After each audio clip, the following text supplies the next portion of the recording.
গোপন ব্যালটে স্বাধীনভাবে এমপিরা ভোট দেবে, সেটা আরেকটা বিপ্লব হবে।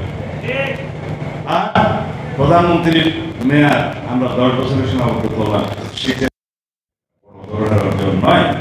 আমরা যদি প্রতি ক্ষেত্রে নির্বাহী বিভাগকে সীমাবদ্ধ করি, আইনিভাবে সাংবিধানিকভাবে, তাহলে কিন্তু নির্বাহী বিভাগ দুর্বল হবে, রাষ্ট্র পরিচালনা করা যাবে না, সরকার পরিচালনা করা যাবে না। আর যদি যে যার জায়গায় নির্বাহী বিভাগ, বিচার বিভাগ এবং আইনসভা তার সীমাবদ্ধের মধ্যে কাজ করতে বাধ্য থাকে, সেই ব্যবস্থাটা আমরা গ্রহণ করি, তাহলেই প্রকৃতপক্ষে রাষ্ট্রের সংস্কার হবে। আমরা সেই সংস্কার চাই, যে সংস্কারের মধ্যে কোনো বিভাগের অধিকার খর্ব হবে না।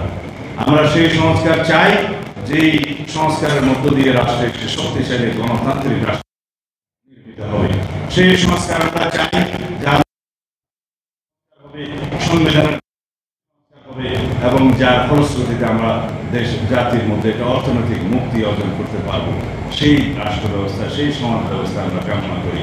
আমি এর বেশি বক্তব্য দিতে চাই না। মান্না ভাই, কথা হয়েছে। আসসালামু আলাইকুম।